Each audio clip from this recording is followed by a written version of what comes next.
It's 6 o'clock, so we'll make a start. Could I welcome everyone to this evening's Housing, Environment and Health Overview and Scrutiny panel. Item number 1 on the agenda is the evacuation procedure. A fire drill is not expected, so if the alarm sounds, please evacuate the building quickly and calmly. Please use the stairs and do not use the lifts. Once out of the building, please gather outside Lloyd's Bank on the opposite side of the road.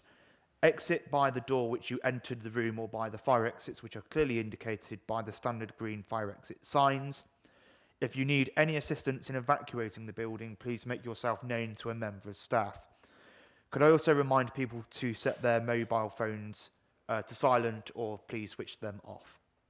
I'd also remind people that this meeting is currently being live streamed onto the Council's YouTube page. Item number 2 is to receive apologies for absence. I've received apologies from Councillors Cape, Councillors Harpson, Councillor Beetham, and I'm told Councillor Singh is running late. So if we can have those 3 councillors listed as sending their apologies. Are there any other to declare? No? Okay. Item number 3 is to confirm the minutes of the meeting held on the 27th of October 2022, which are attached on page 6. I've gone through those the minutes and I believe them to be a true and accurate record. Are they seconded? Seconded by Councillor Kenner. Does any member wish to speak on the minutes? As you know, indication, in which case we'll go to a vote. All those in favour, please show. Against, abstentions, that's carried. Thank you. Item number 4, declarations of interest. Are there any declarations that members would like to declare? I see no indications, in which case we'll go on to item number 5, public consultation. I've been made aware that Mr. Smith would like to speak on items 7, 8, 9 and 10. Is that correct, yes? Brilliant, great. And welcome to the meeting, Mr. Smith. So we'll go on to our next item, which is item 6, questions to Cabinet. We have Councillor Gutteridge, Cabinet Member for Health and Environment, and Councillor Golby, Cabinet Member for Housing and Communities. I said, Councillor Gutteridge, do you want to... yes. Yes, indeed. I did ask a question. Obviously, I know for legitimate reasons you couldn't be at the last meeting, but I asked a question about wildflower meadows. Did you want to? You like to respond? So yes. Thank you, Chair. Yes, wildflowers. We are planting 3 areas in the borough.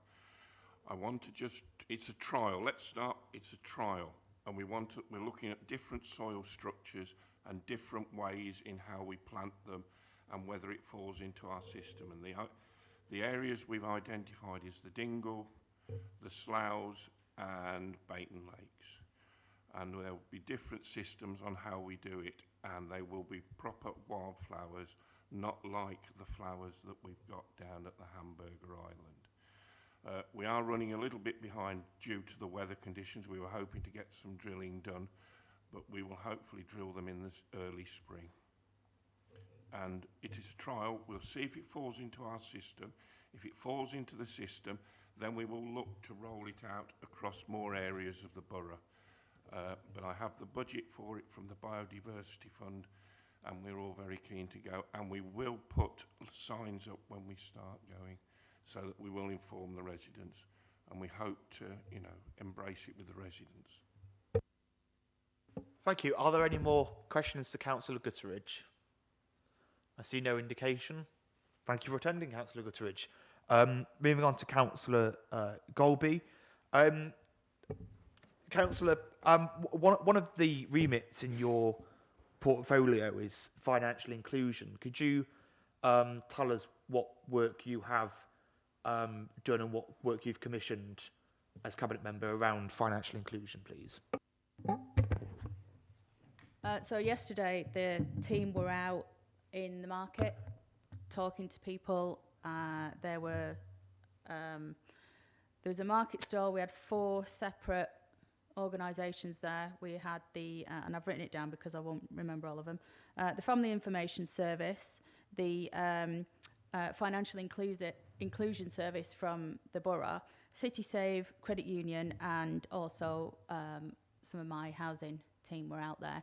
And they were there to basically make contact with people or speak to people.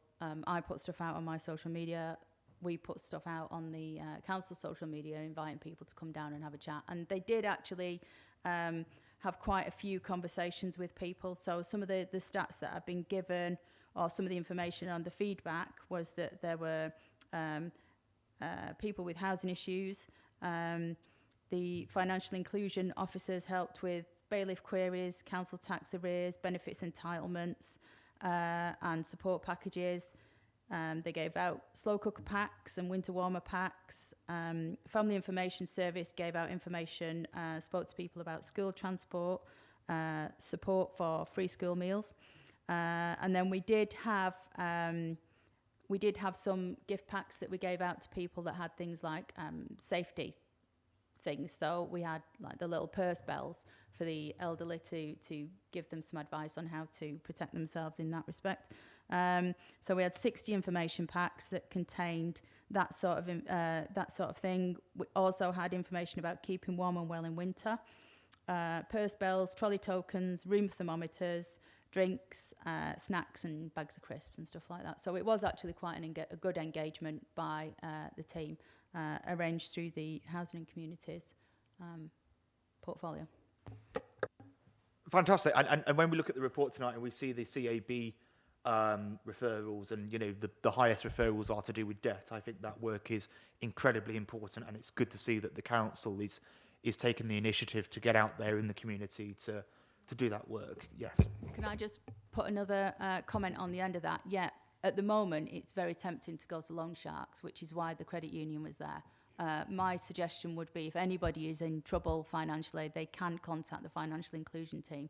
And also, do not go to loan sharks. The credit union is there. They can assist you in better ways than anybody like that can. So that's the message that I'd like to get out. Absolutely. And of course, it's a completely confidential service, and there is no shame in going to that service.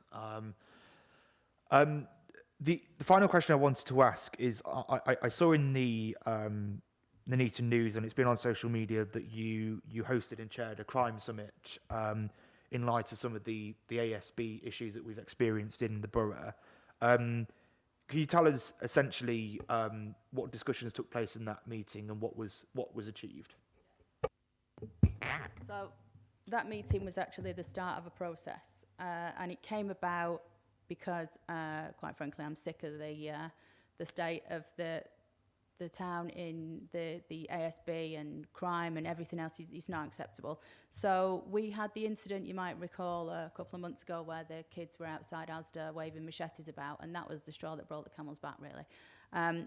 Marcus Jones and I had a meeting with the Chief Constable and the Assistant Chief Constable, and from there, the idea of actually getting a summit together with all our partners.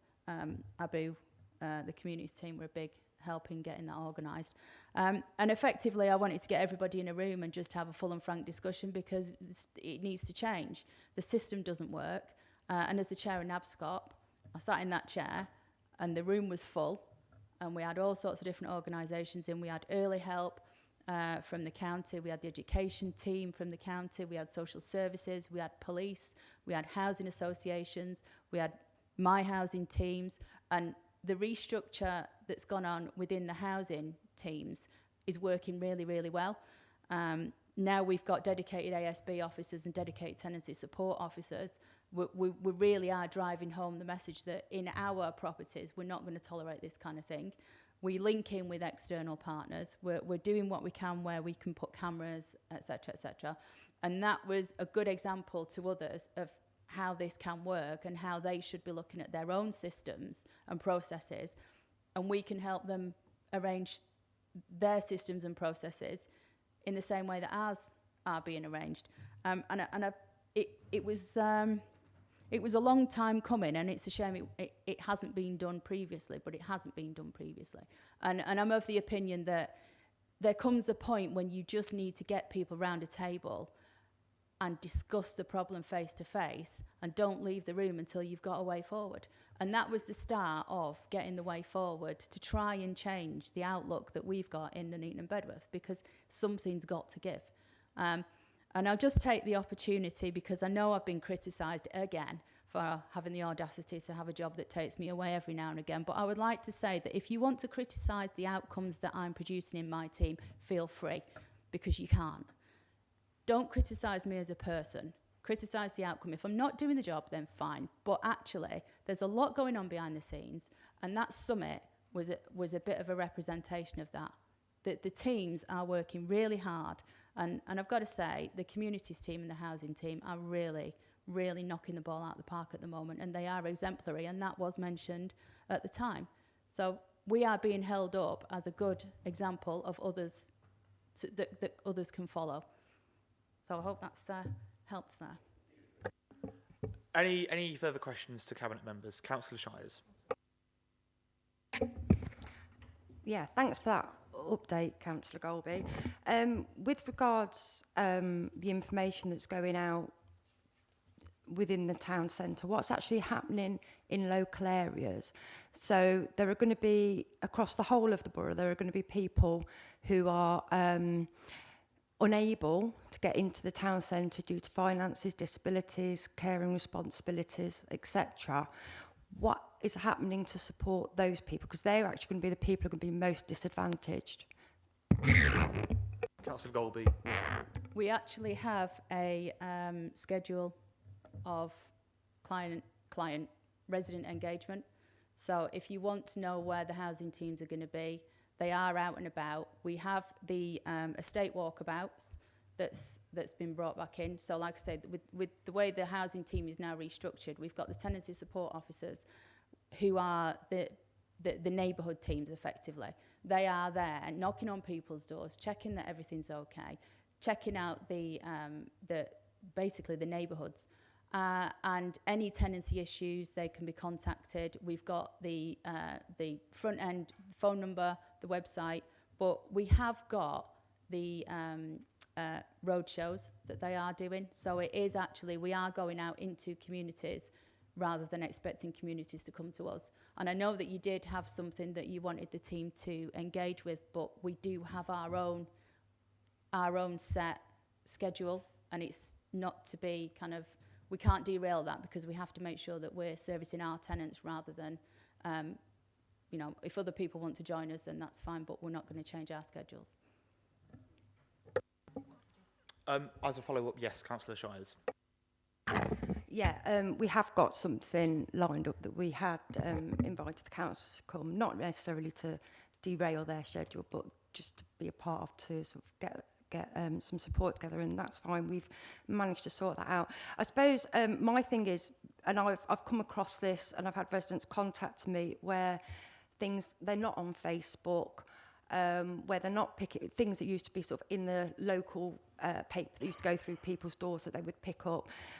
So they're not actually finding out too much about what is happening locally unless somebody's telling them, or if it's happening in one particular area, if they're unable to get there due to mobility issues.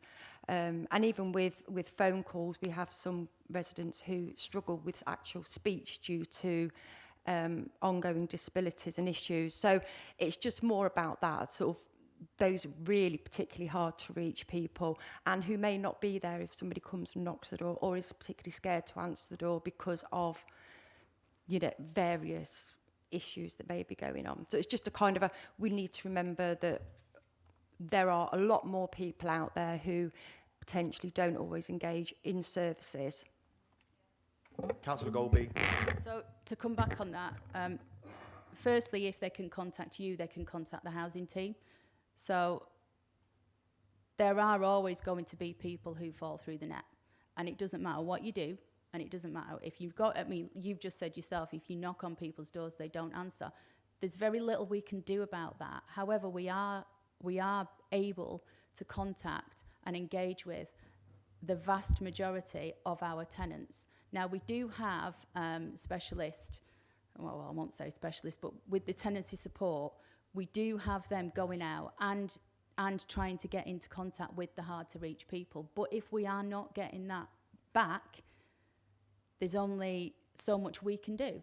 And there has to be an acceptance that it is a two-way street, and there needs to be two parties to the conversation. And if there's only one party talking, then there's very little we can do to encourage that other than keep trying, which they do. So I'm not sure what more we can do. But as with the when you said you invited us out to the roadshow that you'd arranged in Camp Hill, the reason we didn't go was because it's duplicating work and it's duplicating officer time. So if we've already got something planned, we can't duplicate that because we don't have the resources to do it. We do have an open door to people joining us on our schedule, but we do have to keep to the schedule because we do have a lot of other tenants to service in other areas. One more point, yes, and then I'd like to move on to the next item. Yeah, just to clarify, it was just a fun day for Christmas in Camp Hill. That's all it was. It wasn't necessarily about, and it was just an invite to everybody to say if you would like to come, and there was no pressures on that or expectation of any duplication of work. Do you want to reply, Councillor Colby? Yeah, just that isn't how it was represented to me. And the reason why people didn't go was because it was going to be a duplication of services. It was with the Housing Association, and it was in an advisory capacity. So we already do that, and that's why they didn't come. And I just want to make sure that people are aware that that is why they didn't attend. Because my officers get a lot of stick from a lot of quarters, and it's unwarranted, and I don't like to add to that.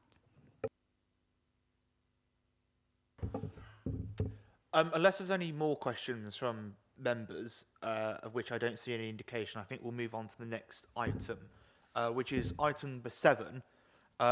We have a presentation on mental health provision for children and young people in Warwickshire.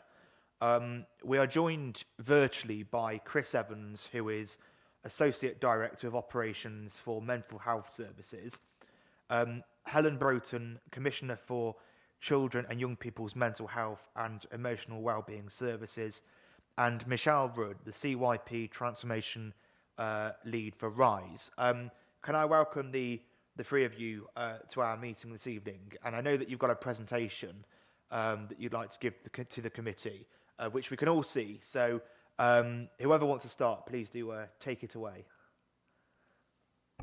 Thank you, Chair. So, yeah, thanks for that introduction. And apologies that we weren't able to attend the last meeting, but I do understand that you did have a copy of the report that we prepared, and we were given some more questions and queries, which we're hoping that we'll be able to help that today with you, and sort of go through some of that in more detail.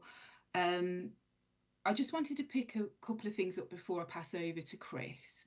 So in the report from last time, we did mention that there was a local transformation plan, LTP, we call it, and we were in the process of updating that when the report was written. So I just wanted to draw members' attention to the fact that this has now been completed. So this document is required by NHS England, and we have to produce one every year. So this is for 2022-23. It outlines the main ambitions for the children and young people's mental health system in Coventry and Warwickshire. And you can find a copy of this on the ICB website, but what I can do is provide a link to that so that members, if they wish to, they can have a look at that, because that does have a lot of information about the sort of strategic direction of the system for the next year. And then the other thing that I just wanted to mention as well, which I'm not sure was covered in the report, but Warwickshire is in the process of producing a joint strategic needs assessment. This is a document that will set out information around mental health, around infant and children and young people's mental health.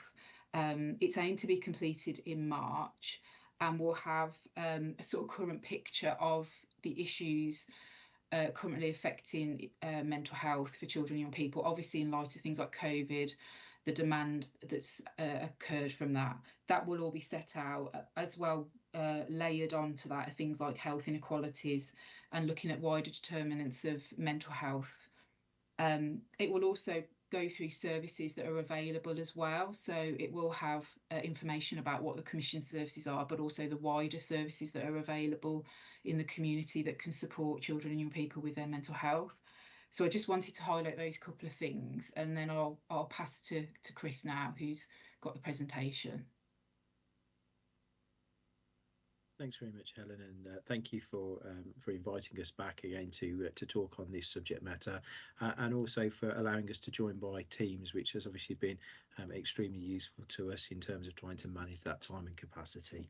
Obviously, we presented a report to you, which you considered last time, and I'm sure that there'll be some questions that people want to talk through within that. What feedback we did receive, though, is you just wanted some localised data. So what I've put forward and shared with your it's just some localized data, and what I've tried to do with this is to take some large blocks just to look at the pre-pandemic position to where we are currently today.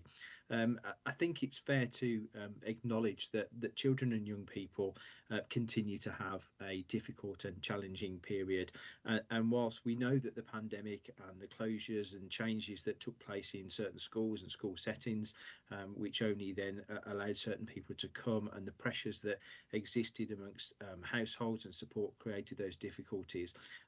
With the reduction in COVID in being an issue within the population, things haven't got any easier really for children or for families, and we see obviously the huge cost of living pressures that we're currently facing, and obviously the evaluation of children's difficulties and children's mental health difficulties suggests that actually this period of time has been extremely difficult for them.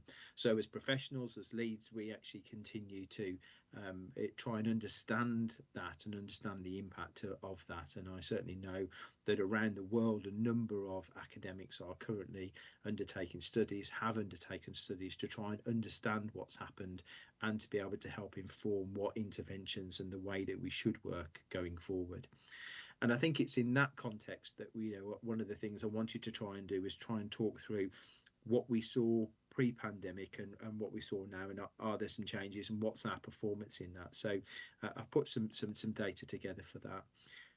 We haven't got our usual data reporting mechanisms in place. We have got some challenges around that at the moment. That's not an issue for CWPT. It's part of a national issue at the moment that NHS England are involved with, but we expect to return to those normal reporting mechanisms as of Q4. We will have other backdated data, and we'll have data then to be able to share for the totality of 22-23, but it just in this here and now that presents a challenge to me. But in terms of what I've presented here today, I put together a few slides to talk through that, to add to the report that you've had, and then I'm happy for us, or for myself and Michelle, to take questions around any specifics around that. And obviously Michelle works within RISE, within our services, but also has a regional role as a clinical lead for NHS England, so obviously has a broader context and may be able to help us understand, and does help us understand, the context of mental health both in our area and the wider region. So if I move forward, hopefully my presentation will move forward for you on screen. Has that shifted forward for you on screen there? Yes, it has. Thank you. Brilliant. That's fantastic. That's great that technology is with us. And I guess that what this represents is the Warwickshire North CCG area. So in my data, prior to ICBs and prior to amalgamation, I have a coding in there which allows me to look at the Warwickshire North CCG footprint, which allows me to give you some more localised data within that. And what those three bar charts show us is the numbers of referrals into the navigation hub, both in 1920, 2021 and 21-22 as complete years. So what we can see that from the 21-22 year, we actually haven't returned to pre-pandemic levels of referrals. What we know during the pandemic is lots of places suffered a real retraction in the numbers of referrals. That's probably because schools weren't operating in their normal ways. Families were in their homes potentially, and actually across lots of places we saw some quite stark reductions in the pandemic of referrals. But actually what we can see is that we are returning to and starting to increase back to our pre-pandemic levels. But in 21-22 we hadn't quite achieved that yet. We weren't back to the same numbers of referrals. In terms of our referral to treatment time, as a service, we have a referral to treatment target that we try and look to achieve. There aren't any nationally set referral to treatment times for children as of yet. As a service, we have been involved, and Michelle will happy to take questions on this if we're at a later stage in this proceedings today, but we have been involved in a national pilot with NHS England. We were one of 12 pilot sites across the country who took place in a what we call a 4-week wait pilot, and this was a strategy to try and understand how the government could invest, how the Department of Health and NHS England could invest into children's mental health services to reduce the wait time for specialist services, and what was going to be the right way to invest in that. And we were fortunate enough to be one of those pilots. So we know that the national data and the national guidance for that is on its way. We know that it's being drafted. It isn't out as of yet for us to be able to follow. We haven't got a discrete target, but we do work to that 18 weeks or look at that 18 weeks and always have done. What we can see for Warwickshire North is that prior to we have a target of 95% of children and young people being seen for their initial consultation, assessment and formulation of treatment within 18 weeks, and we were in the Warwickshire North area in 1920 achieving that 100%. So actually when I look at the data and go back, we achieved that for 100% of the people referred through to us. In 2021 I haven't presented the data for that because as in line with the guidance from the NHS, we paused national recording. So as the pandemic hit, all NHS trusts were asked to pause all of their non-essential activities and deploy everybody that was employed in non-essential activities to the front line and to the COVID-19 pandemic efforts. So actually there was a pause on recording, so I don't have validated data. I do have some data, but it's not validated for that period. But actually in looking at our performance in the last 12 months, actually through 21-22, what we can see is that we achieved an average of 94% of people within that 18 weeks. So that's 1% below our target, but given the pressures that we were under, we did manage to achieve that 94% within that locality. In terms of our follow-up rates, we obviously, again, there's no nationally set target for follow-up rates. We do try to monitor these and look at how quickly then, if we've seen somebody, we've started a treatment programme, how quickly we see people, how we follow up and what we do with that and how we follow up after that period of time. We have worked with commissioners to try and understand what this target should be, because actually there isn't a nationally set target, but it is a local measure that we try and do. And in 1920 we saw 57% of those of people again within 12 weeks, and actually in 21-22 we were actually performance had reduced to 43%. That is a concern for us and it is a pressure for us because we know we have to try and maintain flow. But what we saw through the pandemic as we changed our methods is actually we did more video calling, we did had greater difficulties in managing, and we know that children and young people couldn't do what they normally did, so their recovery was slowed. So actually our flow through our services was changed. We would sometimes do group work that we couldn't do, and children and young people normalise their activity by seeing friends, going to school. Actually they can reduce the intensity of some of their emotions by doing things which at times were actually unlawful for them to do. They couldn't go and do those things.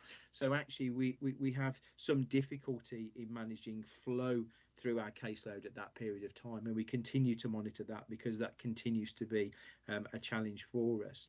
What we are trying to do, and obviously, is ensure that we continue to manage priority allocations. And so what we do is if someone comes through an assessment process that's a priority allocation, then they are allocated and they'll go through that process immediately. And actually we're maintaining all of our priority allocations at this moment in time.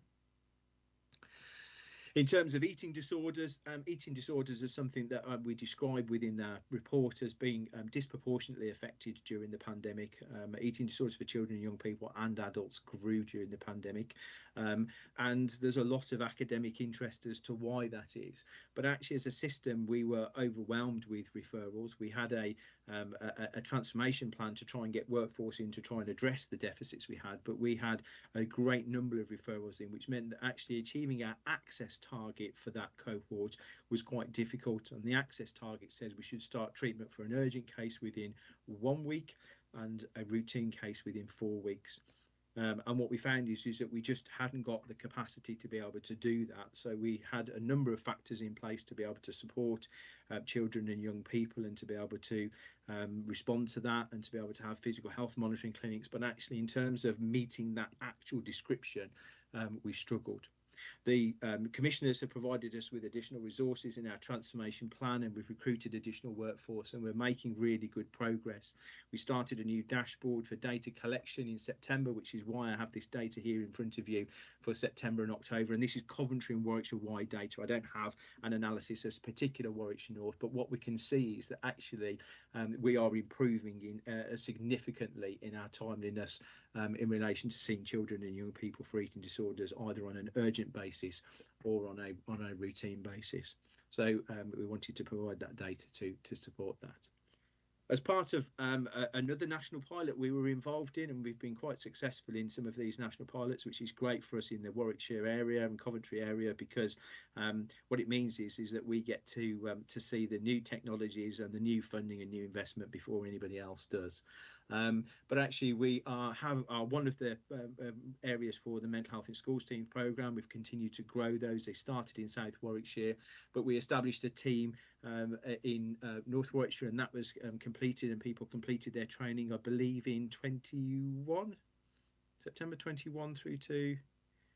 Yes, so actually we have a team there. They're engaged within 25 schools within your area, and obviously I've listed those schools out here. They continue to take referrals, and the great thing about this programme is, as described in the report, this is a way for children and young people to get low-level interventions, CBT, cognitive behavioural therapy interventions in schools.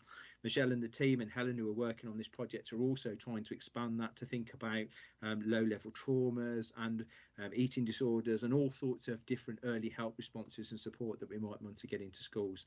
But that continues to be a programme that we support well, and obviously providing you with a list of schools that we are there. In terms of our offer for schools and GPs and other professionals, we also have a primary health offer.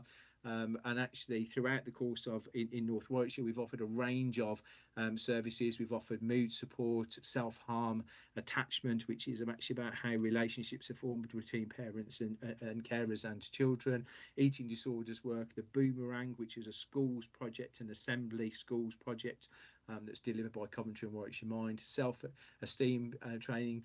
Challenging behaviours is a term that we use within our services, just in terms of categorising a particular type of approach. We've got transgender awareness, and obviously also we look at sort of staff wellbeing for those people that are working with children and young people. We also did some training for schools. So we've got a broad range of offer, and actually when I look through some of that data, we have across the entirety of Warwickshire met and provided some kind of schools offer to 87% of the schools across Coventry and Warwickshire. But what we also have noted is that we continue to have schools from areas. We've got obviously a schools programme with mental health in schools team, but for those schools that aren't in there, there's a primary care mental health offer available to them. There's a training offer available, and obviously 3 different schools in quarter 1 of this year attended 5 different training modules across that. And obviously we've provided 10 different schools with individual consultations on individuals, on young people. We also have a parental consultation model, and obviously parents can have a consultation with the team. We've noticed an overall reduction in the number of referrals around challenging behaviour as we work with early help, because we try and think about a parenting response and bringing those things together. And we also have trying to think about what's the presentation we are getting. 30 to 40% of the referrals we get are children with worry and anxiety, and what we try and do is look at strategies with parents and young people about how to support that. What we notice, and this is North Warwickshire data, is that of the young people that come to us, 80% of those we're able to deal with effectively within a consultation. We do have an option of going to further consultation with schools, or involving a wellbeing practitioner who might use actually an approach that's CBT orientated, or we might actually do a direct parenting course. We can provide a range of consultation methods. We can use telephone, we can use video via our Attend Anywhere hub, or we can use other mechanisms there to be able to support them. Our parents and carers generally prefer the sort of digital non-face-to-face options. Some people do want face-to-face, and we can do that either within a school or organise that in another location. But what we found from the pandemic in terms of these consultations, people like the convenience of being able to dial into them and not having to go somewhere or drag a whole family from one place to another as they try and get some advice and support. But that offer continues to exist.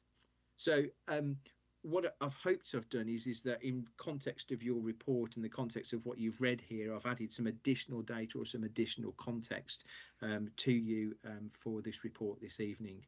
So I'm going to stop sharing my presentation there and hopefully take some questions between myself and Michelle. Yeah, Chris, thank you very much.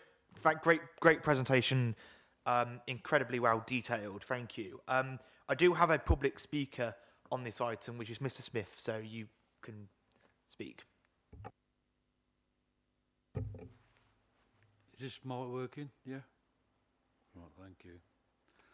Well, the report has no real information in it. It's just a use of graphs to try and justify some very well-paid jobs. As ever, these reports, there is no public input.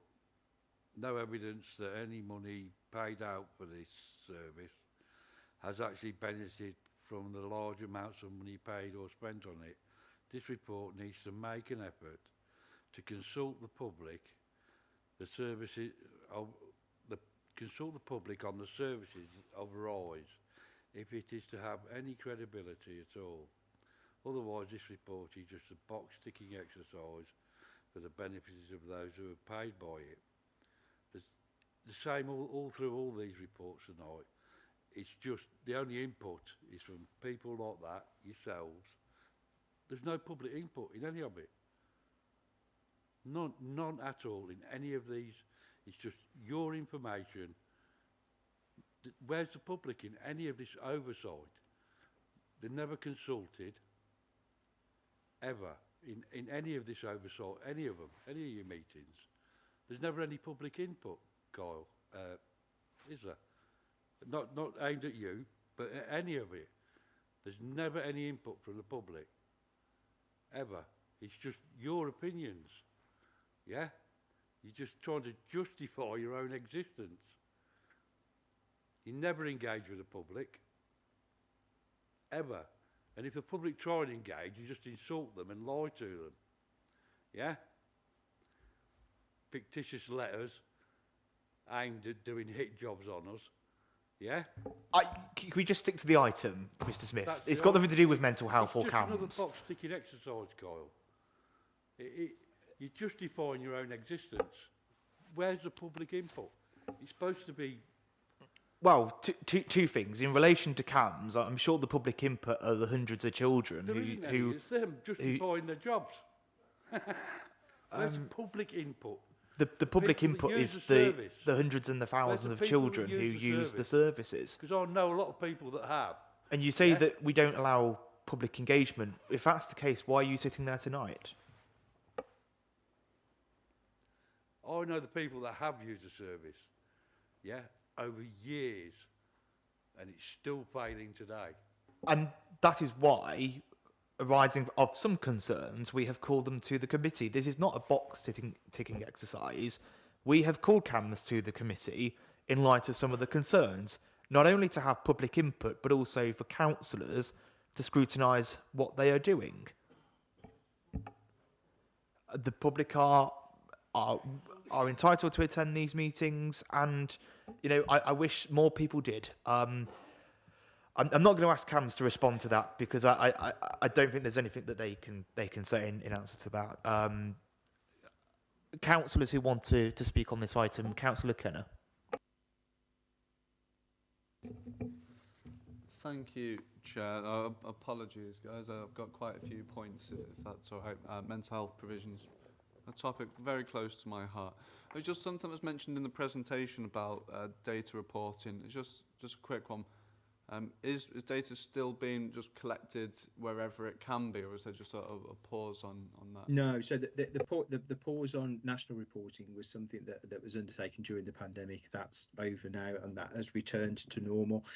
So we would normally collect data and provide that. And we collected data through the pandemic. The issue was the capacity to validate that during the pandemic. So what I've tried not to do for target data, so the referral to treatment target, is to give you data that actually wasn't validated at the time, because that wouldn't compare. So looking at 1920 and looking at 21-22 gives us a comparison of in 1920 we achieved 100%, and in 21-22 we achieved 94%.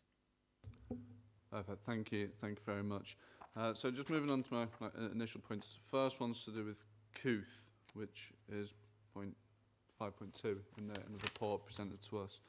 I'm just wondering what it actually does for the people who use the service, in terms of what like activities there are, what services are provided for children who do it. Because it says it's online support, but what does that actually mean?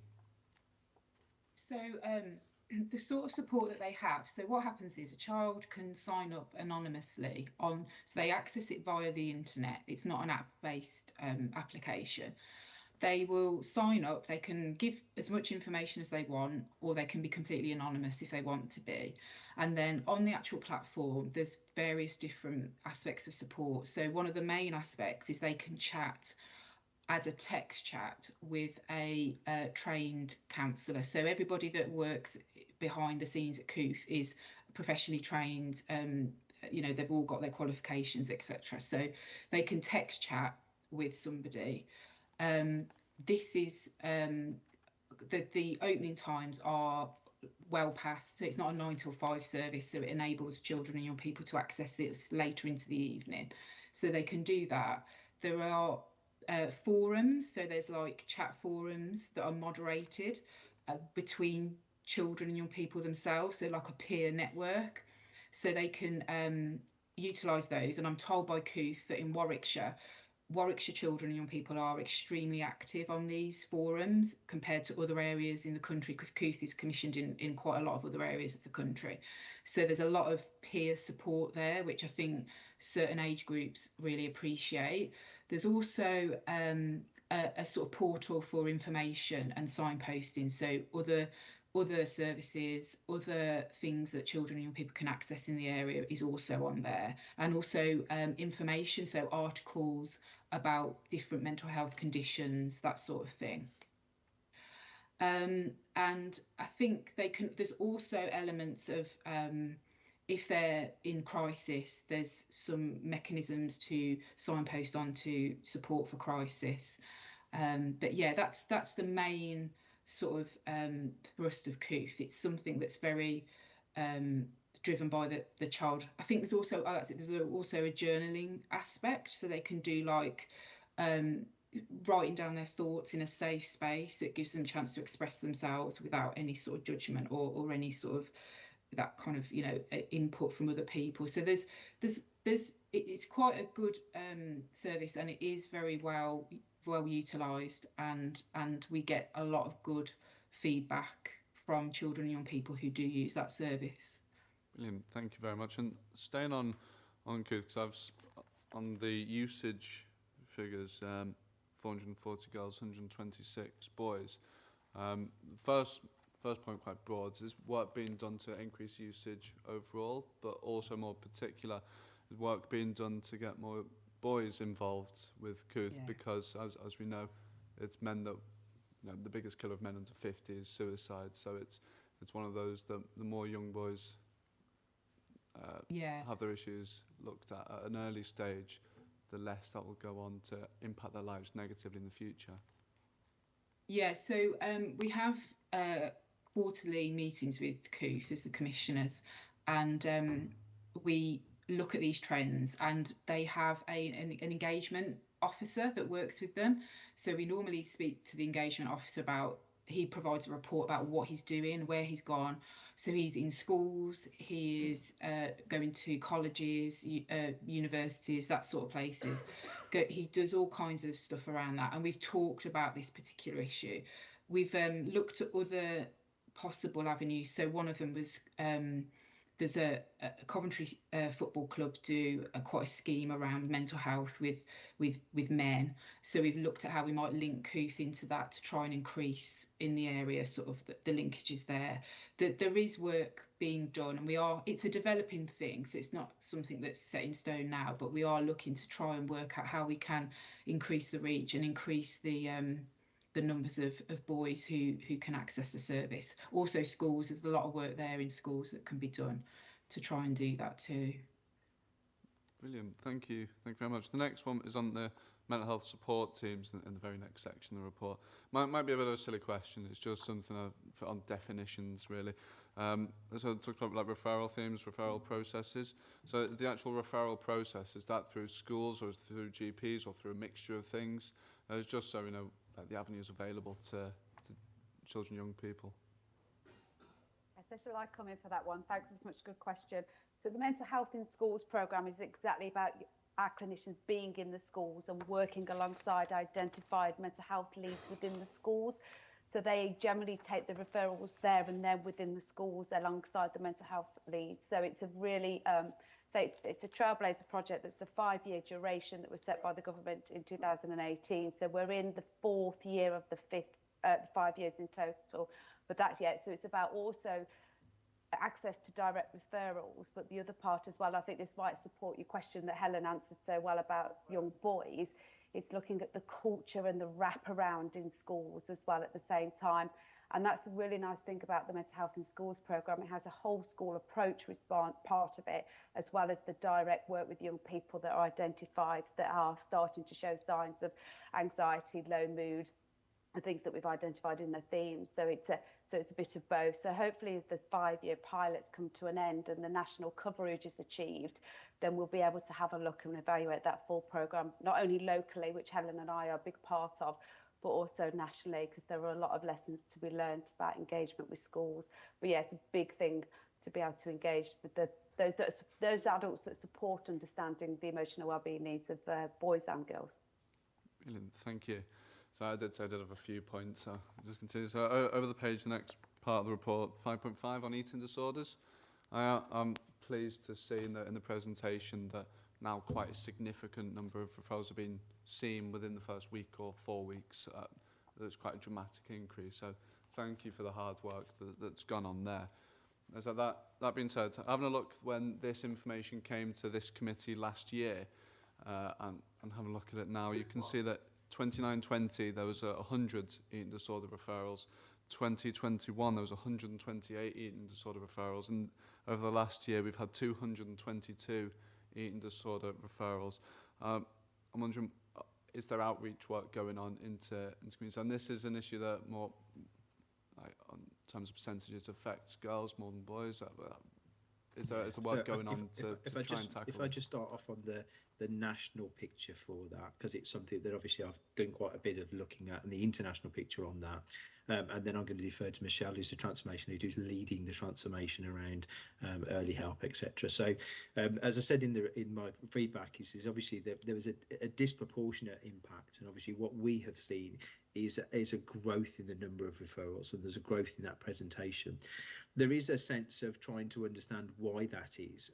Eating disorders was a growth area before the pandemic. So actually the strategy, the development of the eating disorders specialist services for children and young people, the access and waiting standards date back to 2016. And so we recognise the need long ago. But what we have, and the rationale and the reasons behind that growth has, have attempted to be studied. There's concerns around social media, around body image, around actually concerns around how children and young people are displaying and managing their anxiety, because control of food is an important part of controlling anxiety. It's achieving a mechanism of control, and actually, you know, even very young children realise very quickly about how they can influence their family and parents and caregivers by eating and not eating, and the anxiety that creates within a household. So there are lots of reasons that have been looked into that.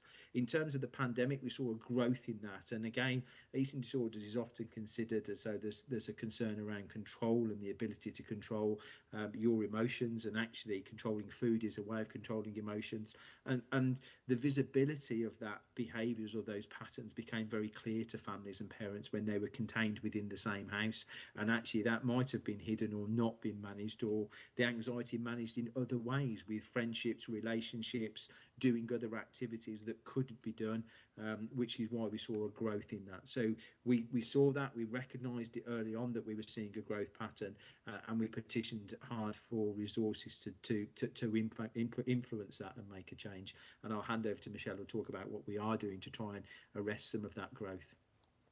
Yeah, so thanks, Chris. So as you can see, we've already mentioned that we've increased the workforce for specialist eating disorders, and that's why we're able to be more responsive, and you can see that in our increase of our appointment times. What we've also done, and Helen and I have been a big part of this, is we've matched the whole of the journey for a child or young person who presents with disordered eating and an eating disorder. And quite importantly, they are two different parts of that journey. So an eating disorder is a diagnosis. Disordered eating is quite often, as Chris has described, where that emotional distress is being seen. And obviously what we want to be able to do is manage the both presentations. So we've been looking at a big part of actually that early intervention and prevention, getting in quicker when it's more of a disordered eating, and also when a young person has needed to be in our specialist service, walking alongside those families as they disengage from specialist mental health. And that's really important in a recovery journey for young people and families, to be able to leave specialists behind and feel that they're in control again of their emotional well-being.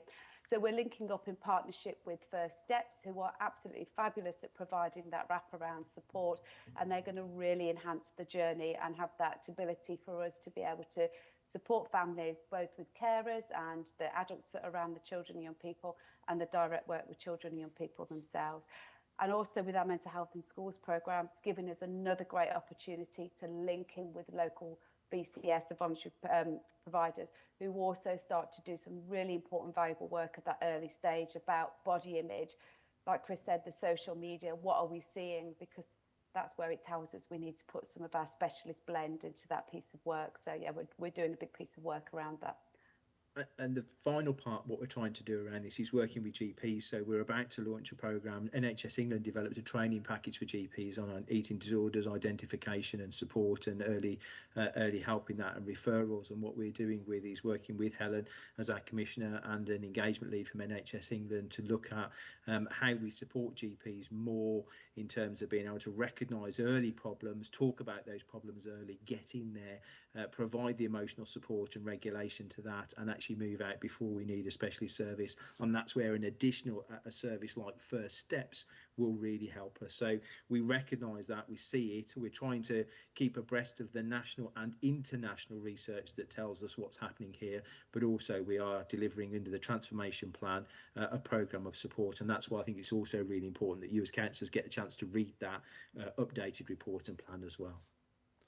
Perfect, thank you. So I'm still rattling on for now. I did have another point, but it's just been answered sort of perfectly now, thank you.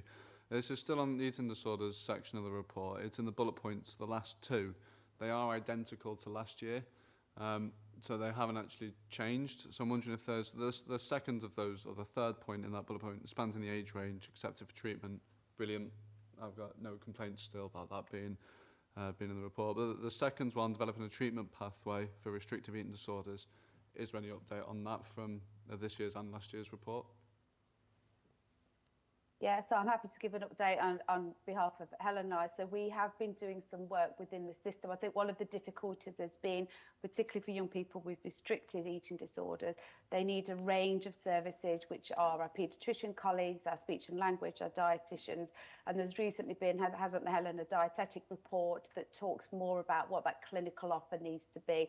So we've been learning along the way with our colleagues across the system. Helen and I have done a big piece of work recently, haven't we? And we have got 2 workshops that are due to start. One's 29th of November and one middle of December, where we're bringing everybody back together, and we've tasked them all with coming to us with what their experiences are.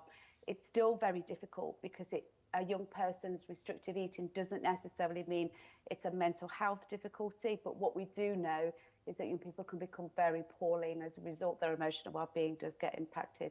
So yeah, we've got a big plans arranged, haven't we, Helen, for the next couple of weeks, and it does importantly have to be across the whole system, so it's quite a challenge for everybody. Yeah, and I think that it is also fair to recognise that actually in terms of the order and the staggering of that, one of the key priorities was obtaining the workforce to keep the core service operational and functioning, and with the performance that we were seeing because of the demand, actually everybody clinically has had all hands to the pump in terms of delivering that. So our strategy was always to recover the waiting times that we needed for those people that would come in and add those additional parts onto it. What I would note for the 18-year-olds, and we continue to work with that, during the same period of time, there has been a substantial development in terms of the adult transformation programme, and there is a substantial plans are abreast for the development of adult eating disorders as well, which we'll need to interface with as we go forward. But they remain part of our clear plans. We'll work forward on those, but without a doubt, the target and the priority number 1 was to recover the waiting times to get to see people early. Brilliant, thank you very much. We're sort of in the home straight now. Final 2 points. The first one, again, on the next part of this report, 5.6, children and young people in crisis, is firstly an observation followed by a bit of an ask, if that's all right. First part, the paragraphs 1 and 2 are identical to last year's report. Just as an observation, they don't shed any new light of the last 12 months. But the point, or the ask was, in the 3rd paragraph of the workshop that took place in June, is it at all possible for an update of sorts? So even come to this committee or to the health OSC at the county council on the outcomes of that workshop and the work that's going to be done in the future to help children and young people in crisis. Thank you. No, absolutely. And just to let you know, we've got the follow-up workshop happening on the 6th of December. So that will enable us to bring all of that together. We've done a lot of work with our system partners and including our acute hospitals, because they're a big part of our urgent and emergency care for children in crisis. So we will have our follow-up, and I think that will be a really good report to share with you all. And I know Helen will be keen to do that with you as well what we're looking at as alternative models. So yeah, that would be brilliant. And to reassure you that those command and control structures remain in place. The challenges for Tier 4 beds remain. They remain 12 months on. The challenges around assisting escalation and managing that remain. And that process remains in place a year on. Because the pressures for children in crisis, and you'll see that from the national press and the national headlines, remain a very real process. And in our system, we haven't, although we created those escalations more than a year ago now, we haven't taken them out. So they remain in place and active. Brilliant, thank you. And finally, from me, something that came up in the presentation on being seen within 18 weeks as a bit of a soft target, if you can call it that. Just wondering what the mechanisms are, or if there are mechanisms, I assume there would be, for if it's identified that urgent and acute help is identified, is that what mechanisms are in place to get that ball rolling? Yeah, so you're absolutely right. The 18-week target is a big reason why we were one of the trailblazer sites for the 4-week wait project. So we're really looking forward to when that support from NHS England helps us to do that. If a young person, absolutely, although they're waiting for their appointment, they are given a wealth of information and contacts to contact if they need to and anything changes. If a young person does present with urgent and emergency care, our crisis team not only deliver to the acute hospitals, but they also have a community response. And we created, I think it was in the report last time as well, the 24/7 crisis helpline. So that was one of our immediate responses when we went into the pandemic. So there is 24/7 direct contact with a mental health clinician who is able to support if an urgent and emergency mental health need arises. But we do recognise that, again, that's part of the workshop, the work we're doing in terms of increasing the access and the times. Brilliant. Thank you. Helen, Michelle, Chris, thank you very much for your time and your answers. Thank you, Chair. Thank you. Councillor Shires. Hi, thank you so much for your report and for detailing down for North Warwickshire and giving us some details of the schools that you're working in. And to put some of Mr Smith's thoughts forward as well. I'm a parent whose both children are under RISE and have been since they were about 3-4 years old. So we've accessed all the services, or a lot of the services within RISE. So from sitting here at this point, I can probably put quite a, not only professional but also a parental and public view on that, and with the discussions I have with residents. So one of my questions of what I had was asked on 4.8, there was a lot of information with regards how professionals would feel, and 100% of those professionals feeling they're better able to respond and support to mental health and emotional well-being. What about parents, their feedback and their abilities after attending some support services offered by RISE, or their children attending some of the support by RISE? How did the parents feel about managing their young person's mental health and emotional needs? And if you have some feedback on that, it would be great. Yeah, certainly I can. I mean, I think that there are a range of things. So in terms of the parental consultations, yes, you know, we do measure whether or not people feel more able. And actually the feedback we get from those parental consultations is 100% positive. I think that what we want to do as a system and want to do as for parents and carers to allow them a voice is to continue to provide a range of ways to feedback on that. So we do have, for children and young people, when people come into a clinic, we have or see a clinician, we have session rating scales where they can actually record and say whether or not they feel as though that they've been helped. And as an organisation, as a trust, we've introduced the I Want Great Care programme, and that is an ability for parents and for children and young people to feed back on our service to say this is what they want. We now monitor that, we're in the rollout of that. I Want Great Care is there, so actually what we should be getting, and if you're accessing services currently, you should be getting the opportunity to feed back what I Want Great Care. And if you're not getting that opportunity, I'd love to know about that, because I'd like to make sure that that is right. But we are wanting to make sure we get a range of feedback from children and young people.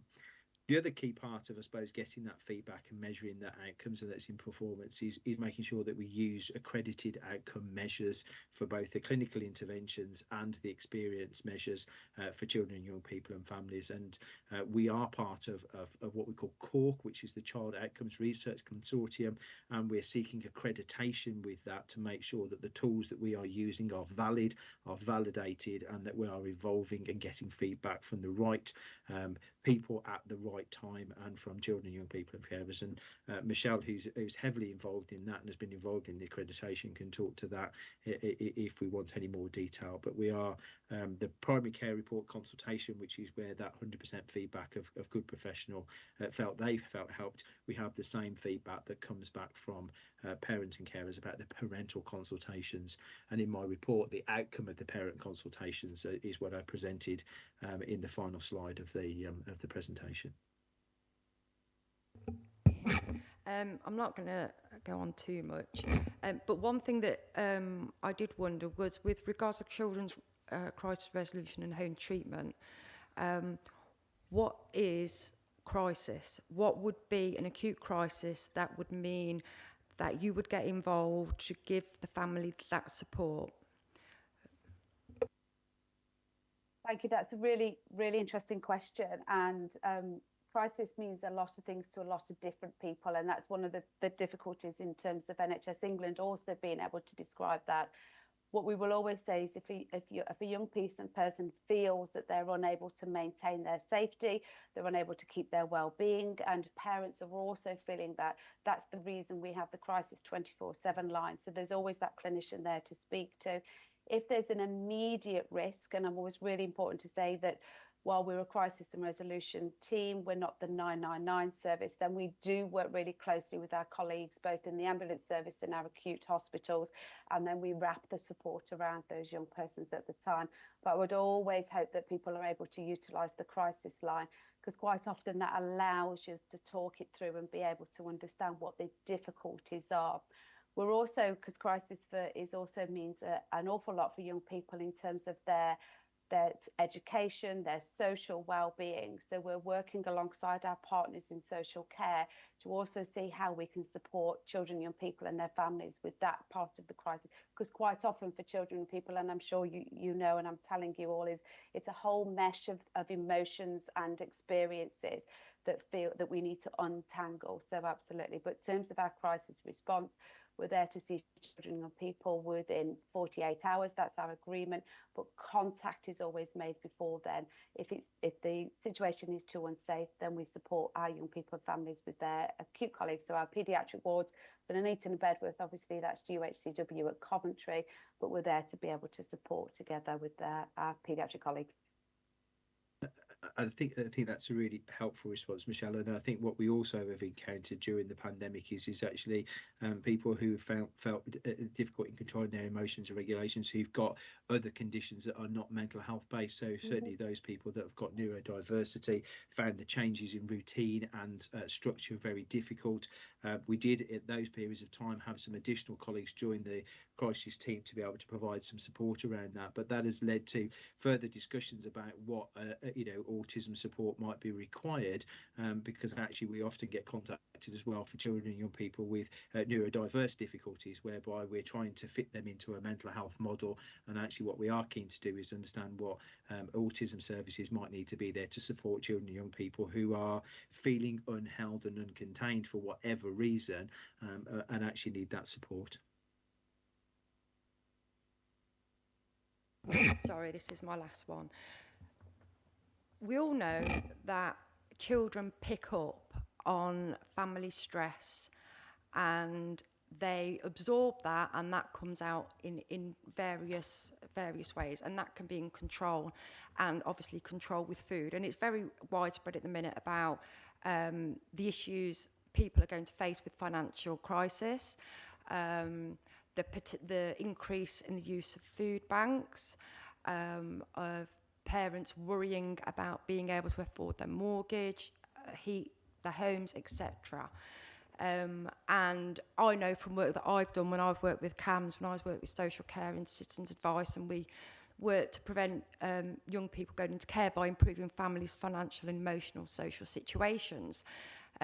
What have we got in place, or what funding are you sourcing to support children as the winter continues and we expect more financial exclusion across Nuneaton and Bedworth? Because I think we know from history past that it's going to happen, and we know that children would feel that maybe the only way that they can support their parents is potentially restricting diet, not eating as much, not asking for much, all of those various things, particularly if they've got mental health issues or the neurodiversity issues going on as well. So I'm just wondering, where are we placed to support young people and to potentially deal with an increase in demand as we continue into 22, 23, 24. And that's my last question, but I am going to say thank you so much for coming tonight, because I think what it has really proved with having you here is how, while we know you go to the county council meetings, actually it's really useful for local councillors, for the borough councillors, to be able to speak to yourselves and have your input, for you to understand that we support what you do, and then we can relay that quite nicely back to our residents as well. So thank you for that. Thank you. I mean, I'll start, and I may well defer to Helen to the discussion. I mean, I guess that I thought your question was a brilliant question, if I'm honest, and it's not a question that I've been asked. I think from a health perspective, NHS services are unable to, we don't give cash out to people. Local authorities do have mechanisms to do that. The NHS doesn't. We can prescribe things, and I've heard nothing about the concept of prescribing food for eating disorders in the same way that it might happen for something like celiac. So under the certain rules of the NHS, if you have a disorder like celiac, you can get certain foods or food choices under a prescription process. I've heard of nothing about that, and I don't believe I've heard any discussion about it on a local, regional level. I think what your question does is allow us, and certainly allows Michelle and for the rest of us in our forums to put forward that question, because I think it is an anxiety we've all got around what will be the fallout for children and young people through this cost of living crisis. And I think that there are many of us that we're hoping that the pandemic would ebb away and we'd return to some sense of normal. And what we've returned to is a period of really high anxiety, with both instability in Europe and a war that's going on, and all of the threats and the stuff that comes out. But children and young people pick up on all of that anxiety that's there, combined with the worst cost of living crisis in terms of what people face than most people can remember. So I think it's a brilliant question for which I don't have an answer to, but I'm more than happy to try and put that into other forums to go, what are we going to do around that? How do we do that as an NHS and as a system that has responsibility for caring for people who are experiencing difficulties? My very, very last thing. It is something actually I developed in Coventry and ended up bringing advice into the MASH, the multidisciplinary teams working alongside social care and within 52 schools within the city. Please drop me an email. I can send you details of that, because we did do a prescription service. Brilliant. If it'd love to be great to be able to connect outside of the meeting. So I've got all the evidence and everything you need, so I can drop me an email and I can have a meeting with you. Thank you. Are there any other members who want to speak on this item? Councillor Wright. Hi, good evening, and thank you for your presentation. One point I'd like to make is that numerous studies have shown that activities such as cycling can have a very positive impact on mental health as well as on physical well-being. And would you agree that improved facilities for cycling in the borough, encouraging more people of all ages to take up cycling as a mode of transport, would, on top of all the other benefits, have a very positive mental health impact?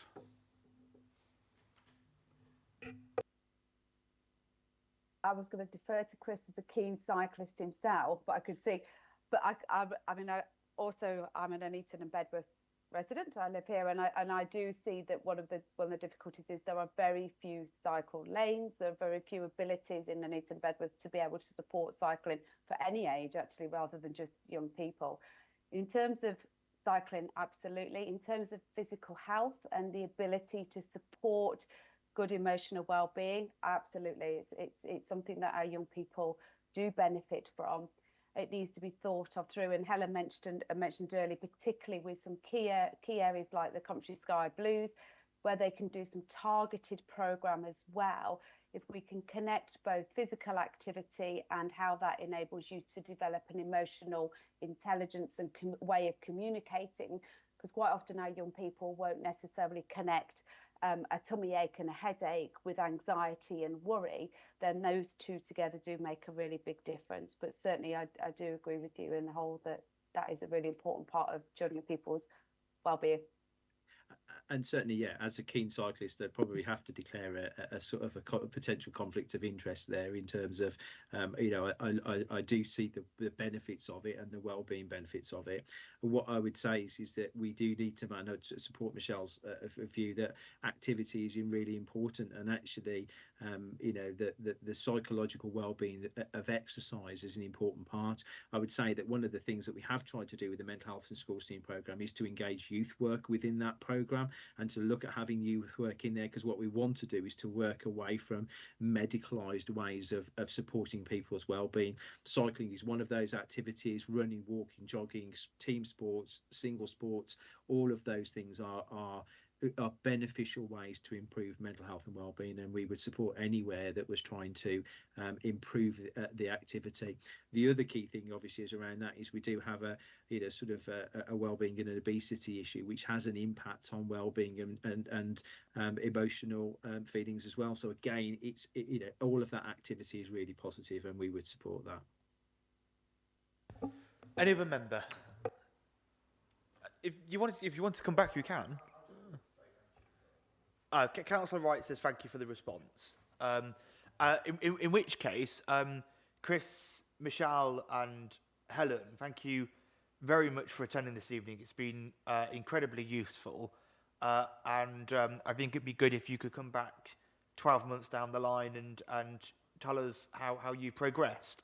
So thank you very much. Thank you for your time. And you can... And we look forward to seeing you in 12 months' time.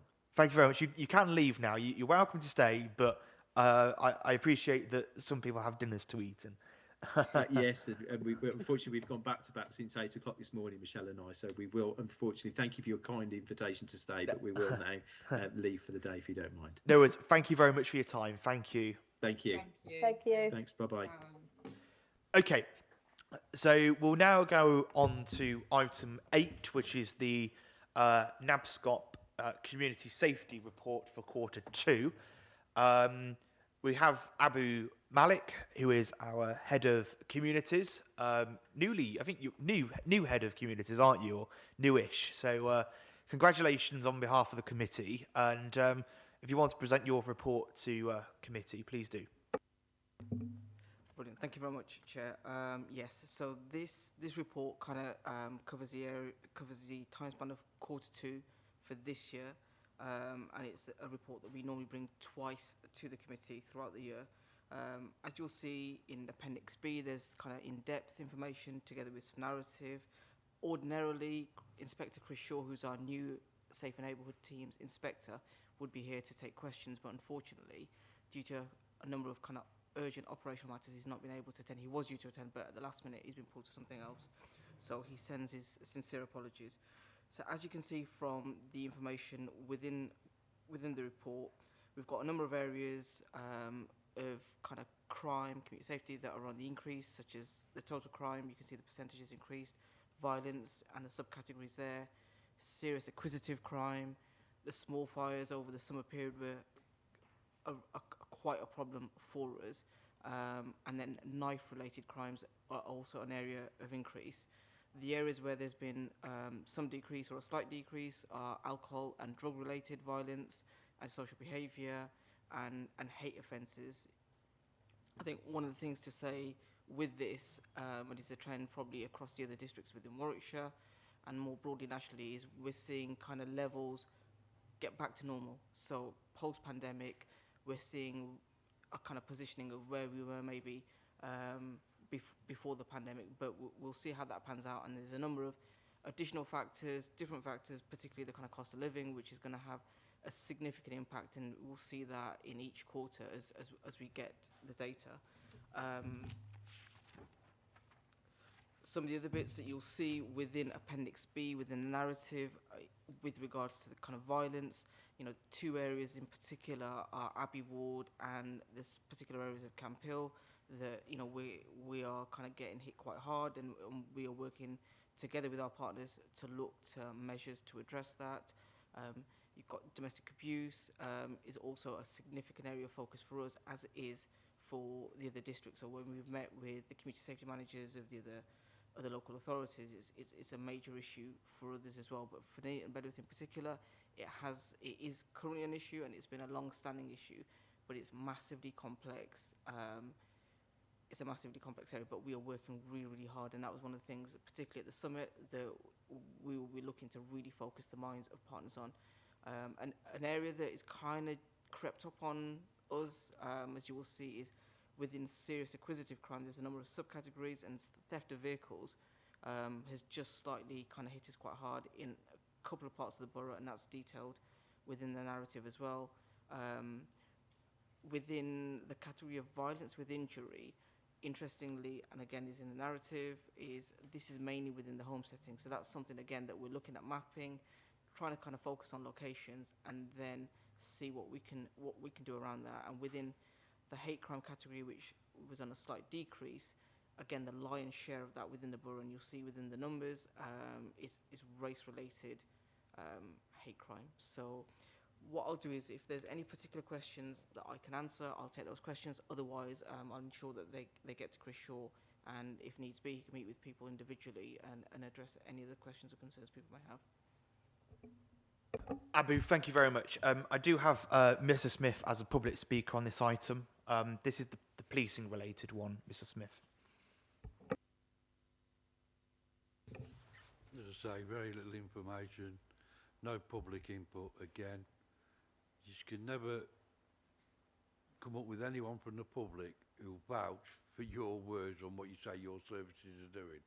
Not one person, ever. In any of these reports, it's just a bit of backslapping, yeah? They're ridiculous, they're so scripted that there's no information in it, yeah? It's just box ticking, yeah? Just trying to justify yourselves. I'll get fed up with coming here, yeah? When are you going to invite the public to put something into these reports on the services that you say you're providing? When? None of you ever talk to the public. Because the reports I'll get back is the policing's shocking in this area, yeah? You send out your enforcement officers, yeah, who target the vulnerable and the disabled constantly, yeah, constantly. I've witnessed it myself, so I've sat outside here and watched them. If the public react to them, the police are there in 2 minutes, yeah? If the public get assaulted, burgled, robbed, they get a crime number. But if one of your enforcement officers gets a bad word said to them, the police are there in minutes. Witness it a number of occasions, yeah? And that's a public perspective of all this box ticking you've done about what a good job you're doing. It ain't. The public are not getting the services. You can pat yourselves on the back all you want, but it's about time you started giving the public the services you demand money from them for. Well, I've got a question for you, Mr. Smith. You ask us lots of questions, and I've got a question for you. What information do you want to see in this report? What data do you want to see? What you know? You obviously have some issue with the police, and you're not happy with the service that they're providing. Tell us what information you would like to see in this report. I'd like to see proof that any of this is relevant, like the public's input. Like I say, I speak to the public regularly, most days of the week, as you know, yeah? The feedback I'll get is they're very dissatisfied with the service from you, from the police, yeah? But you've just gone tick boxes so that you appear to be doing something that you're not. I have not had one person, not once, in the 6 months I've been doing this, Kyle, not one person has said, this council does a good job, or the police don't do good. Look, when I ask about the police, yeah, why don't the police start looking into some of the dodgy practices going on in here? People laugh, yeah? They laugh and say the police ain't going to do that because they're getting a share of the spoils. And that's the perspective of the public about you people and the police. Oh, okay, right. Well, we're bordering on corruption allegations again, Mr. Smith, which you can't tell us what your allegation is. But anyway, I dare say that for someone who holds a board in the town centre saying the council is carrying out corruption, you probably are going to get people coming up to you who have something wrong with the council. You're not going to get positive people coming up to you, are you? So, but we will take that on board. As for people's input, well, every line in this report is to do with public input. The crime statistics, they are people reporting crime. That data is in here. All of this is public related. And you can see a camera there, and there. Our meetings are public, and you know full well that people can come in here. As it happened last week with the Civic Hall meeting, as many people as possible can come in this room and speak, as you do every occasion. And you're more than welcome to, because we have something in the UK called freedom of speech. But anyway, I'm going to move on. I'm not going to ask the officer to respond to that. Questions from members. Councillor Kenner, you did indicate first, so you can go first. Thank you very much, Chair. I'd just like to make a point on the statement previously. As Councillor Galby said at the very beginning of this meeting, Housing Communities team were out on the market, engaging with the public, getting their input and their views on the council's work. So we do engage with the public on that. It's less of a question, more of an observation. I just wanted to say, thank you to the officers of the communities team and the portfolio holder for taking actually a proactive stance towards crime and antisocial behaviour compared to previous years. So I'd just like to thank you on behalf of the panel and also the residents of Barpool and Stockingford for the hard work that they're doing. Thank you very much, Abu. Yeah, I'm sure of us would all like to note our thanks to Abu in particular for all his work, if that can be minuted in the minutes. 2 points, Abu. We've obviously implemented a PSPO on psychoactive substances, laughing gas canisters, that sort of thing. Have we had any feedback through you about that's implementation from a policing perspective? And if not, if you could perhaps prompt them to ask them for their views, that would be helpful. Yes, we have. I've actually been asked, I can't remember which committee I take a report to, specifically on the PSPOs. So we did that quite recently, and I think Councillor Damon Brown is the chair of that committee. We'll be looking to take a report back at least once within a 12-month cycle, because we've got 3 PSPOs that our team is coordinating, and a number of PSPOs that others are. But fixed penalty notices have been issued for the 3 that we're overseeing, and we continue to work with the police and partners in relation to that. So we've already issued. Oh, that's very good. That's very good. And our final point, looking at the data in here, there's clearly a massive trend across all wards that there's been an increase in motor-related offences, i.e. not speeding, but vehicle thefts, people smashing into cars to get radios, that sort of thing. I appreciate you probably won't know the answer to this, but would you be able to get the police to come back to the committee to outline what they're doing in terms of awareness in the borough on that, and what educational campaigns they're doing to highlight this issue more? Because I do think, if people were educated about how better they can protect their cars, we might potentially see a reduction in these crimes being committed. So if you could get Inspector Shaw to come back to us, that would be helpful.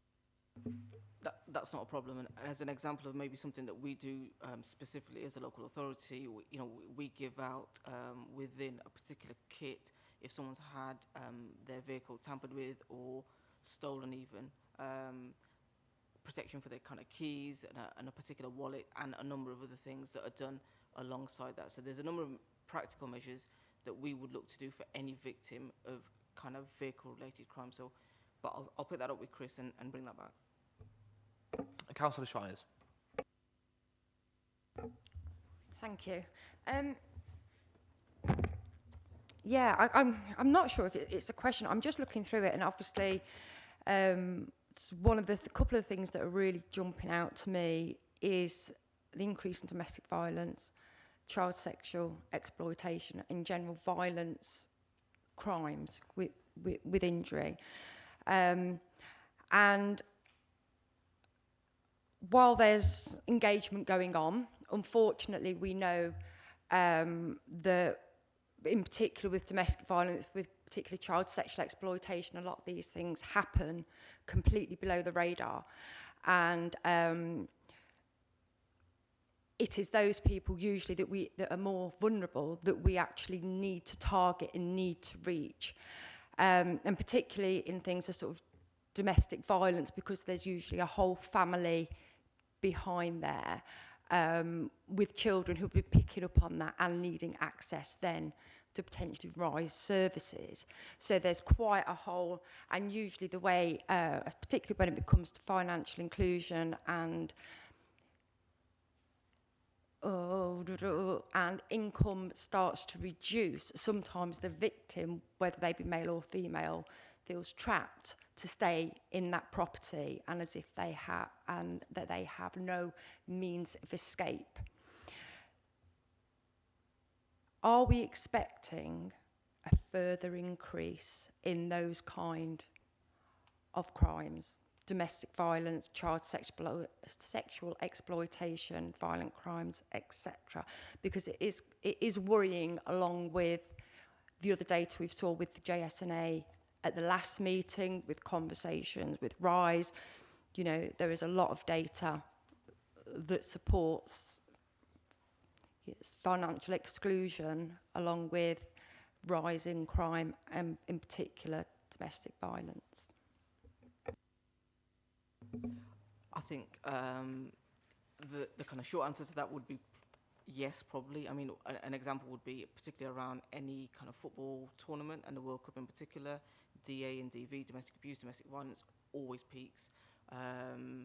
Seasonally, this is quite different because it's kind of clashing with December and into the kind of Christmas period when it traditionally goes up anyway, and you've got a football tournament on top of that. So depending on how things pan out for England or Wales, that always has an impact on the data.